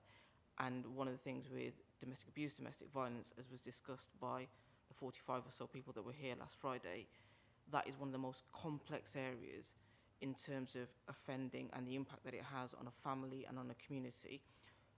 Some data that I should be able to share is we've kind of narrowed that in the borough, where we will be looking to focus on together, and it's layered with lots of other factors, some of which you cited there. So it's kind of complex because a number of these things now, compared to where we were maybe 5 or 10 years ago, are all quite entangled, and you can't just kind of have one intervention which then makes a dent on them. That makes it quite difficult, but you need a partnership response, and that's what we'll be working on as an action plan following the summit that we've had, specifically for the borough, with that kind of senior and tactical input that we had on last Friday. Fab. Now, I've worked in partnerships for years and worked with lots of different professionals and brought things together. And I'm very much, it's always great to sit and have a conversation, but actually what's actually happening on the ground to ensure that when we support people, we give them a holistic approach, because it's great to deal with somebody's debts if they've still got no income and they're still about to lose their property, or they're still facing domestic violence, kids are still sleeping in a drawer, what have you. You're not actually dealing with the issue as a whole. And unfortunately, people who usually need intervention struggle to access what could be perceived as the enemy. So whether that be the council, whether it be the DWP, whether it be social services. So usually it would be good to bring in somebody who would be seen as completely independent, potentially somebody from the voluntary sector. That way they can usually act as a liaison and work with everybody. That way people are not slipping through the net. And that way you actually do reach the most hard to reach people. And like I say, I've got experience of that. So what are we doing with the voluntary sector to ensure, and with schools, to ensure that people are not slipping through the net? I mean, some of that might be kind of touched upon in the next report in terms of the voluntary sector in particular, but around this broader agenda around kind of community safety, community engagement, the cost of living pressures, a number of our kind of charitable organisations, voluntary organisations, are kind of right at the forefront in terms of how we're supporting them. Some of the proposals that will come forward in the next couple of weeks around warm spaces and lots of other bits where we are trying to make sure that in those interventions, the way those services are delivered, the right number of people as best as possible, because most services, most organisations and the voluntary sector are hugely stretched at the moment. So as best as we can is to try to ensure there's a holistic offer at that point at which people need it, is what we're looking at doing, and making difficult decisions around prioritising that where that is most needed, because if it's needed everywhere, however, there's areas of significant vulnerability, significant challenge, significant deprivation, and everything else, we're going to have to focus on those areas, and there's some difficult decisions to be made. Does any other member wish to come in on this item? Councillor Wright. Thanks. If I could just make a couple of observations. I noticed the dramatic increase in the number of deliberate small fires. Now you mentioned that this is due to the unusually hot weather in the summer months. Now, the fact is that these sort of conditions are no longer a once-in-a-generation outlier like they were in 1976. Due to climate change, these sort of hot, dry summers are going to be increasingly common, if not the new normal. So we need to be prepared for these sort of conditions in future and not be taken by surprise. The other observation, the table on page 29. Now I don't know if there's some sort of glitch in the spreadsheet here, but I noticed there's a reduction from 5 to 3 for religion-based hate crimes, but that's come up as, for some reason, an increase of 500%. I'm not sure what's gone on there. What page is that? That's page 29.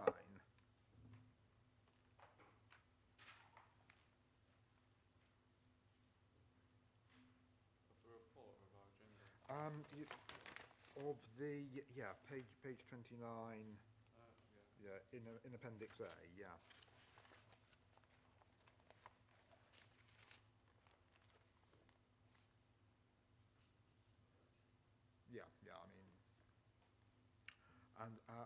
And similarly, the subculture going from 1 to 0 is a decrease of 100%, not an increase of 100%.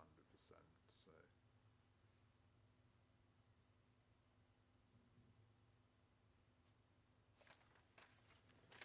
Okay, thank you. I'll get that checked, and I think just a point of note on deliberate small fires, the weather was an aggravating factor, so too was the fact that a number of young people kind of, I think, when they were told or messages were sent out around fires, there was a group that basically initially started that, and that spread like wildfire, and that became an activity for a number of young people to kind of continue that, and that made it much more difficult. That just to add that. Yeah, if you could just contact Councillor Wright privately about the figures and just have another look if that's possible. And I'm sure you can raise that with Abu privately. With these small fires, I do know that Warwickshire Fire and Rescue Service send out it's a team of I think there might be retained firefighters. They actually go out on bikes. They go around the local playgrounds, football fields, etc., speaking to local youths to educate and make awareness, which I think is quite good. I did have the same issue on the Bedworth Woodlands back in 2019. That was really bad. But Councillor Gutteridge, the Cabinet member, did signal. I'm happy for you to come in, Councillor. Thank you, Chair. Concerning the wildfires, we instructed our ground care contract to go early this year and do the cut and remove primarily behind houses that were in danger if they did set fire to it. And in one particular ward, as they were cutting and removing, the fire engines were there because there was a small fire, and the perpetrators was running from one area to the next, just setting fires. They were putting them out, and we were collecting the grass as quick as we could. It's good to know. Yes, Councillor Wright. Sorry, can I just ask how many people have actually been charged with these, with setting these fires, and what sort of sentences are generally do they generally receive? Probably the wrong form for that question. Sorry? Probably the wrong place to ask that. Oh yeah, yes, possibly so. Yeah. So, sorry. I mean, it may, as has been pointed out, be the wrong place to ask. I was just wondering how many people have been charged with these acts of vandalism, and how many have been convicted. Yeah, that's fine. Can you turn the microphone? Is that better? No, sorry, can you turn it off? There we go. Councillor Gutteridge, if you want to respond. Thank you. Well, unfortunately, I'm not the police, so I can't give the answer to your question. I suggest you get in touch with your local PCSO or policeman. I think Abu's going to take that away and is going to try and find the answer for you, Councillor Wright. Any other member on this item? Councillor Singh. Right. Just looking at the increase in number of cars being stolen, theft, would there be any statistics to show, are there more keyless cars being targeted?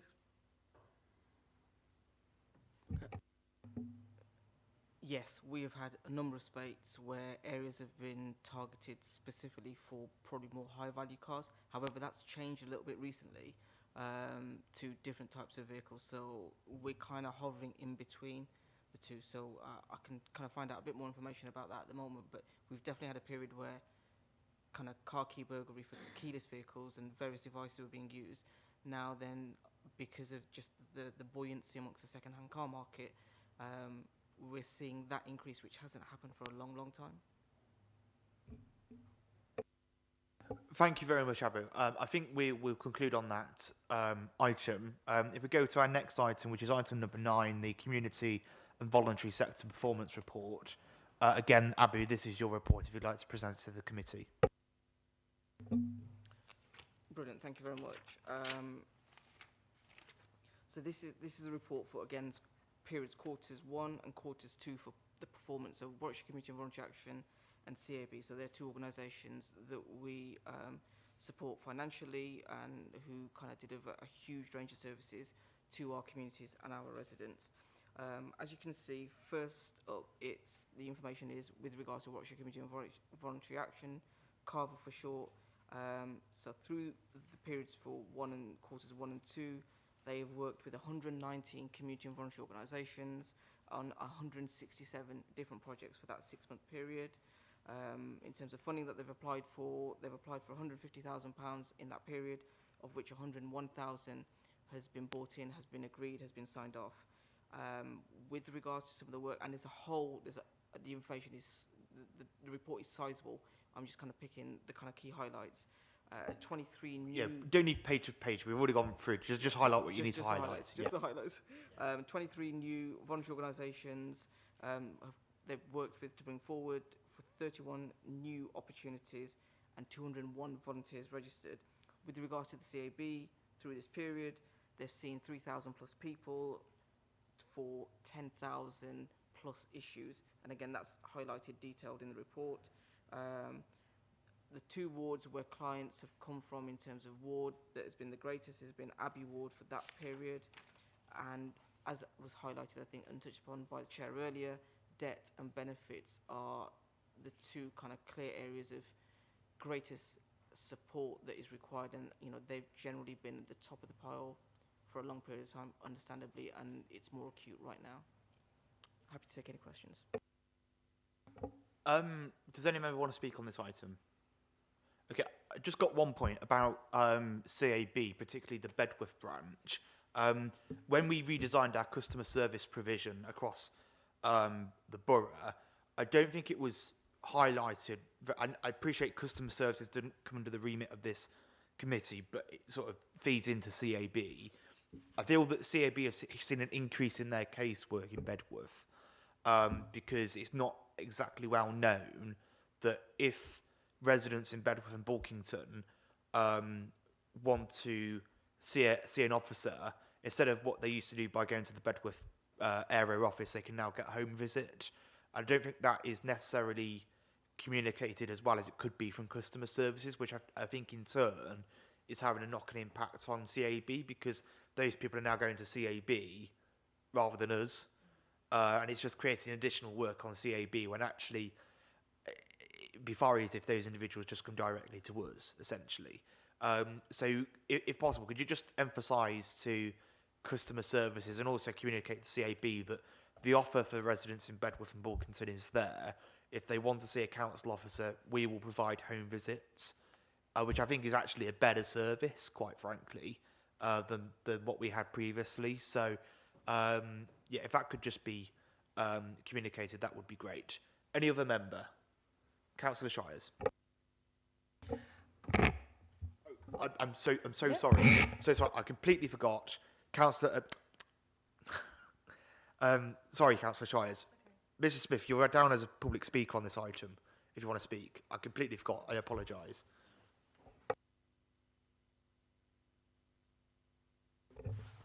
Item 10, right.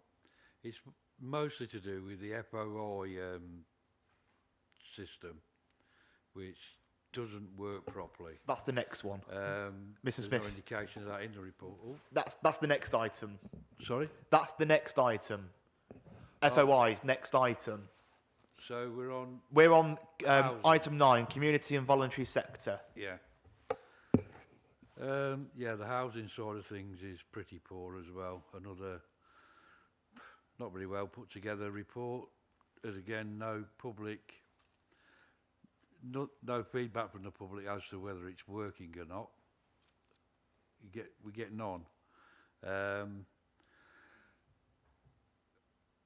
The community groups volunteers do a lot of good work. Unfortunately, not very much support, and they have to beg for it and take photo shoots to get any. The closure of the art centre at Bedworth, removal of community centres funding, everything to do with public service is getting closed down in this town. Everything where the public use it gets closed down. With grand plans of demolishing both towns, yet we're told there's no money for services.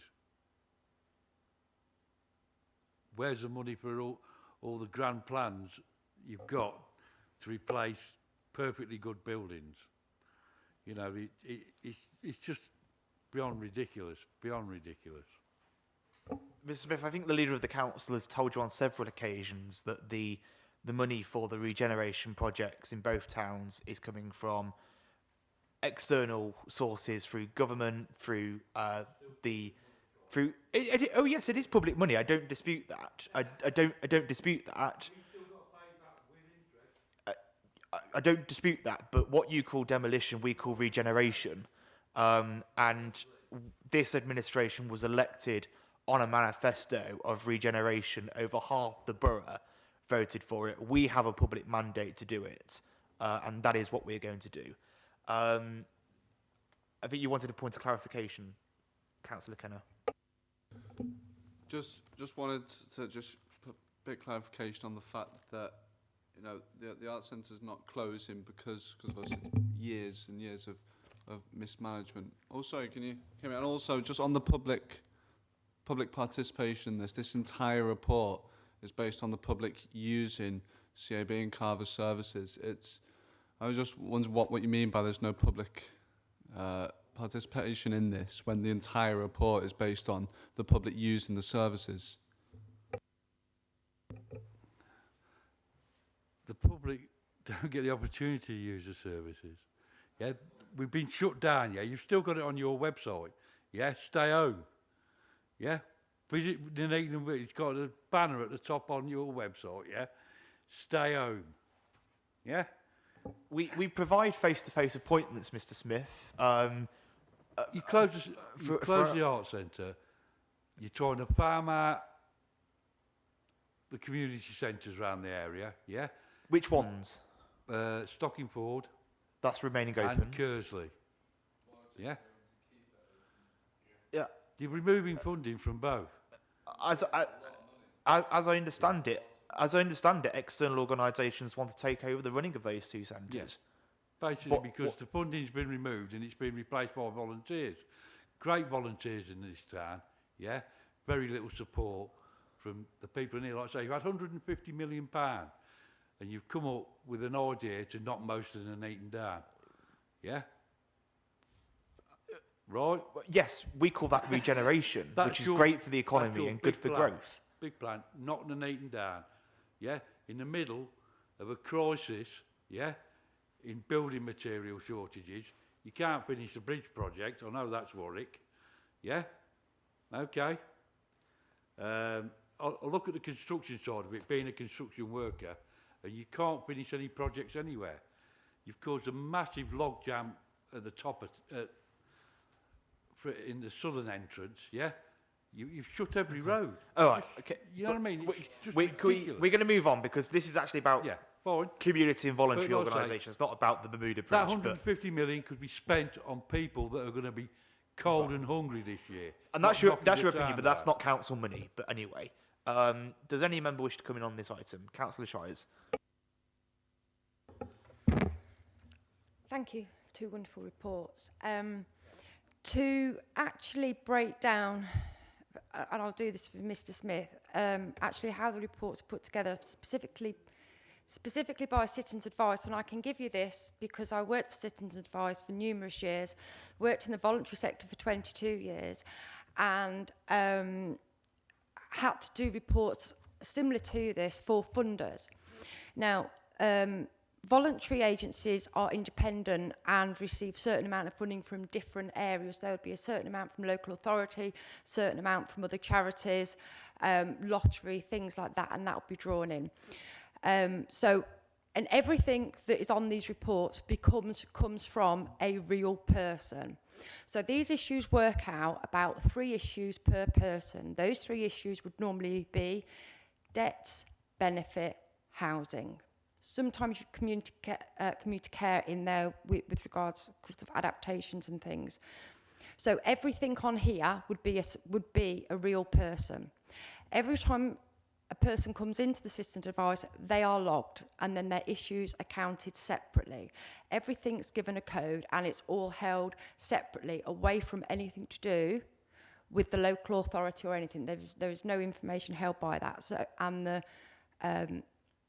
the case studies on here are real people. Okay, so everything on this is real people. I think the questions actually, with regards to this that I had, and I think potentially I might have to have a meeting with CAB around this, would be more, and I think would be in the public interest, would be more about how many people are turned away each day, what's the average wait, because I know for Citizens Advice, you open the door at 9 o'clock, by 9:10, you're absolutely full at capacity. That was Coventry, and I'm pretty sure it was the same over here as well. So I don't know if it'd be best just to go to them, but I just wanted to say, to put to Mr. Smith, I can guarantee that this, and for Carver, would be based on real people, and it would nothing to do with the local authority on that. Yeah, and again, apologies. Normally Bill would be here, so come to this panel twice, and then Alison from Carver normally attends, and Bill had a prior engagement. However, one of the things that's been picked up throughout the pandemic is actually now the amount of people who it's much easier to contact the CAB, generally through working hours or after that via the phone, has made that service is something they've invested in heavily and is actually paying massive dividends. And you'll see the breakdown, because a lot of the times for people to kind of take time out of the working day or travel for discussion around a financial issue clearly does not make sense. So improving the kind of internet channel, the telephone channel, has helped massively in them being able to see a lot more people on more complex issues. But happy to set up a meeting with Bill and he can explain that in detail. And I know firsthand Bill is very happy to meet with any councillor in this room. I met with him several weeks ago. He's a very good chap, so yes. If there's no other speakers on this item, I think that we'll go on to the next item, which is item 10, the Integrated Performance Report for the second quarter for 2022-2023. We do have Steve Gore, who is the Council's Risk Management and Performance Officer, who is joining us virtually. Steve, can you hear us? Yes, I can, Chair. We can't really hear you. Go on, try again. Now? Yes, we can. Can you hear me now? Okay. What I just wanted to say, though, Steve, is we've all been through the report, so we know the content. If there's anything specifically you want to highlight of great importance, please do. But yeah, go ahead. Yeah, I'll not do my normal summary then, but I have got a couple of points to raise, not included in the report. One relates to the strategic risk register, and I just wanted to run through the changes that have been made this quarter, be very brief. And they are R1 accommodation needs. A planned action relating to the town centre supplementary planning document has been removed. R5 fear of crime and disorder. A planned action has been added relating to establishing initiatives by the UK Shared Prosperity Fund. And R6 arson and accidental fire. A planned action relating to fire and carbon monoxide detection systems has been moved to existing mitigations. The other point not included I wanted to raise was on the last round of OSPs, an inquiry was received regarding FOIs and how many receive an interim or holding response. The protocol is that if the request is emailed in, they automatically get an automated response. To put that into context, the latest information available, April to October 2022, there were 402 requests made, of which 400 were via email. So it's 99.5%, basically, in answer to that inquiry last time. Thank you, Chair. Steve, thank you very much. Is there any... we do have a public speaker, Mr. Smith. This is the FOI's one. No reflection on Mr. Gore's work at all, just the information he's given. The FOI reporting clearly does not represent anything to do with what's really happening in this area. What we need to establish is, are the people in this department being directed to lie, exclude, requests to spam accounts, deny requests for vexatious allegations when the council are caught lying by the public, lying to the public. Yeah, with this in mind, yeah, I've been lied to myself personally by. You really are on the cusp here of making very serious allegations. If you're going to accuse the council of lying, you need to be very clear and specific. From the chair last week, last time we were here. You need to be very specific about what your allegations are. That the NABCO meetings were open. I posted it, yeah, where the meeting starts and the public's excluded. But you said publicly in here. On some occasions. You didn't say some occasions. You said they were always open. I went and checked. They're not. They are indeed. You can't even get any information. They are in your audited accounts of them. They are open meetings. You can attend the meetings to find out if you want. On some occasions, if there are matters of commercial sensitivity. Been offered a list, there were none. Well, that's your legal interpretation, and I'm not aware of you having any legal qualifications. But it's a matter of integrity, isn't it? Well, yeah. No, we have to follow procurement legislation as a council, and we will do things within the law. So Well, if how you're going much- to, if you are going to, I'll allow you to carry on speaking, but if you're going to make allegations of lying, you need to cover your own back legally. You need to be very clear what you're saying. I have been lied to in an FOI, yeah, about this building being used by Freemasons, yeah.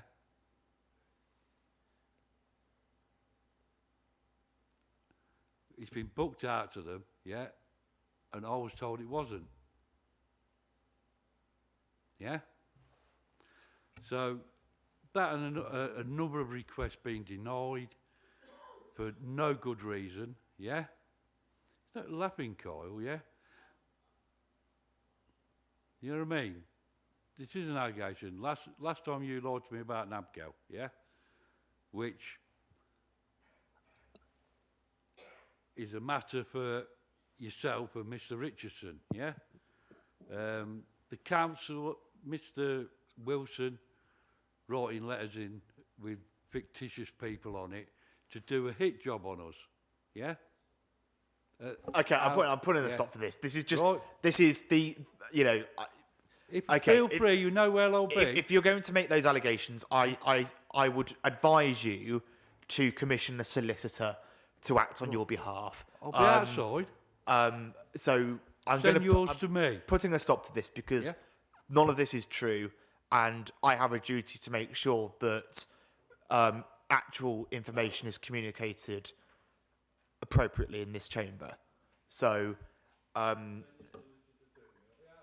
okay. Any member want to speak on this item? No. Okay, Steve. Thank you very much for your report, Steve.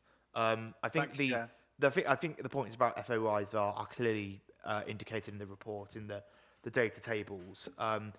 Obviously, we do have a complaints procedure in place. So if local residents are not happy with a response to an FOI, then we have that complaints procedure in place. Yes, no member wants to speak on this item. Moving on to item 11, the forward plan. That's detailed on page 147. That's for noting. I don't think any member wishes to speak on this item. No. Item 12 is the work programme for the rest of the municipal year. That's on page 156. Any member wish to speak on this item?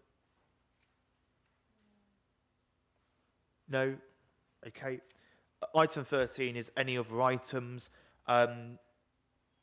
Councillor Cooper. I'd just like to apologise for my outburst. I just couldn't stand any more of his idiotic comments. Sorry. Thank you for the apology. I don't think you have anything to apologise for, but that's fine. Just one item I'd like to bring to the committee. The Finance OSP has a report that comes forward once every 12 months, detailing complaints that the council's had from the ombudsman, so the local government ombudsman. I would like a report to come forward to this committee once every 12 months, just detailing complaints that the council has received from the housing ombudsman with respect to the HRA, and just formatted in the same way. Obviously, I appreciate it can't go into specific details about cases, but if it just basic information about whether a complaint has been upheld or not for scrutiny of this committee. Is that okay with everyone? I see everyone's content with that. So if there's no further items, I declare the meeting closed at 8:02. Thank you very much.